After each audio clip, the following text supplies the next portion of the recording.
বন্ধুরা, সাধারণ পটলকে আজ বানাবো একদম স্পেশাল নিরামিষ একটা রেসিপি। তাহলে আজকে রেসিপি হলো নিরামিষ পটল পাসিন্দা। চলো তাহলে দেখে নাও কি করে রান্নাটা করি।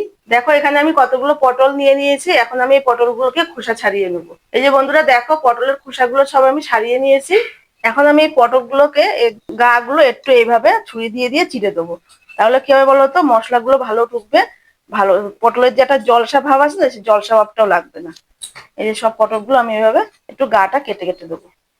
বন্ধুরা, এই পটলের রেসিপিটা কিন্তু নিরামিষ দিনে ভাতের সাথে তো ভালো লাগবেই, পরোটা, লুচি, রুটি সবকিছুর সাথে ভালো লাগবে খেতে।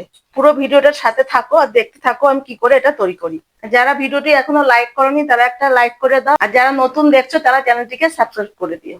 আর তোমরা যদি কোনো রেসিপি দেখতে চাও আমাকে কমেন্ট করে বলো, আমি তোমাদের অবশ্যই করে দেখানোর চেষ্টা করবো। কড়াই গরম হয়ে গেছে, আমি এখন তেল দিয়ে দেবো। আমি সাদা তেল দিচ্ছি, কেউ যদি চাও সর্ষের তেল দিয়ে করতে রান্নাটা তাও করতে পারো।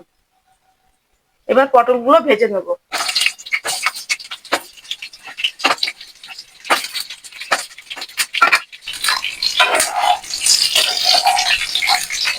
এবার পটলে দিয়ে দেবো অল্প করে একটু লবণ, আর দিয়ে দেবো অল্প করে একটু হলুদ, দিয়ে পটলগুলোকে একটু ভেজে নেবো। এই যে দেখো, পটলগুলোকে আমি হালকা করে ভেজে নিয়েছি। এবার আমি ওই কড়াইতে আর একটু তেল দিয়ে দেবো। আমার মনে হচ্ছে একটু তেল লাগবে, সেজন্য আমি আর একটু তেল দিয়ে দেবো। তেলটা গরম হয়ে গেছে, এবার আমি ফোড়নে দিয়ে দেবো শুকনো লঙ্কা আর গরম মশলা। ফোড়নটা একটু ভাজা হোক, লঙ্কাটাও একটু লালচে লালচে হবে। এবার দিয়ে দেবো আমি টমেটো কুচানো। আচ্ছা, টমেটোটা ভাজা ভাজা হোক, আমি একটা মশলা তৈরি করে নিচ্ছি। এখানে আমি একটা বাটি নিয়েছি। এখন দিয়ে দেবো 1 চামচ ধনে গুঁড়ো, 1 চামচ জিরে গুঁড়ো, অল্প করে দিয়ে দেবো রং হওয়ার জন্য কাশ্মীরি লঙ্কার গুঁড়ো, আর ঝাল হওয়ার জন্য দিয়ে দেবো অল্প করে লাল লঙ্কার গুঁড়ো। এবার এগুলোকে আমি একটু জল দিয়ে গুলিয়ে নেবো। এই মশলাটা গুলিয়ে নিলে কি হবে, মশলাটা পুড়ে যাবে না, মশলাটা ভালো কষানো যাবে, মানে কষাতে সুবিধা হবে মশলাটাকে।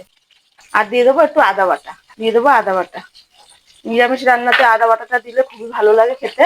টমেটোটা ভাজা হয়ে এসছে, আমি এখন এই গোলানো মশলাগুলো দিয়ে দেবো। এবার দিয়ে দেবো স্বাদ মতো লবণ, পরিমাণ মতন হলুদ দিয়ে দেবো। দিয়ে মশলাটাকে ভালো করে কষিয়ে নেবো। আমি এখানে 10-12টা কাজু বাদাম পেস্ট করে রেখেছিলাম, সেটাও দিয়ে দিলাম।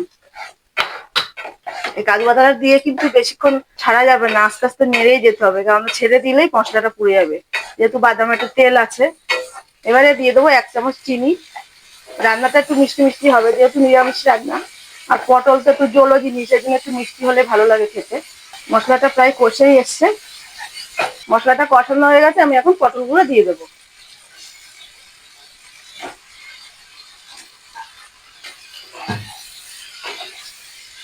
কত সুন্দর লাগছে দেখো বন্ধুরা, মশলার সাথে পটলগুলো কষেছে।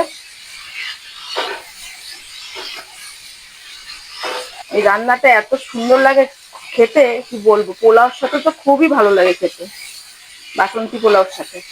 মশলাটা পটলের সাথে কষানো হয়ে গেছে ভালো করে, আমি এখন অল্প করে জল দিয়ে দেবো। আর জল দেবো না, এটুকুতেই হয়ে যাবে। এবার আমি ঢেকে রাখবো, 2-3 মিনিট ঢাকা থাকুক, আস্তে আস্তে পটলটা নরম হোক, তারপর আমি দেখে নেবো। তোমরা সঙ্গে থাকো। এবারে ঢাকনাটা তুলে একটু দেখে নি কেমন হলো। এই যে দেখো কত সুন্দর হয়েছে, তেলটাও বেরিয়েছে কত সুন্দর। এবার 3টে কাঁচা লঙ্কা আমি চিড়ে রেখেছিলাম, সেটাও দিয়ে দিলাম। আর দিয়ে দেবো, আরো রান্নাটা আরো ভালো স্বাদ হওয়ার জন্য দিয়ে দেবো কসুরি মেথি,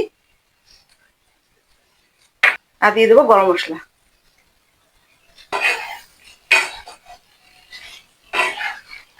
রান্নাটা কমপ্লিট। কসুরি মেথিটা দেয়াতে বন্ধুরা গন্ধটা যে আরো সুন্দর বেরোচ্ছে না, কি বলবো, এত সুন্দর গন্ধ বেরোচ্ছে। নিরামিষ রান্নাতে কসুরি মেথি দিলে খুব সুন্দর হয়, গন্ধটাও ভালো বেরোয়, খেতেও খুব ভালো লাগে। তো রান্নাটা আমার হয়েই গেছে, এবার আমি নামিয়ে নেবো। তো বন্ধুরা, বানিয়ে নিলাম গরম গরম নিরামিষ পটল পাসিন্দা। তোমরা তাহলে বানিয়ে নাও নিরামিষ দিনে দারুণ সুস্বাদু রেসিপিটি। তাহলে বন্ধুরা, ভিডিওটি কেমন লাগলো কমেন্ট করে জানিও, ভালো লাগলে একটা লাইক করে দিও, চ্যানেলটিকে সাবস্ক্রাইব করে দিও।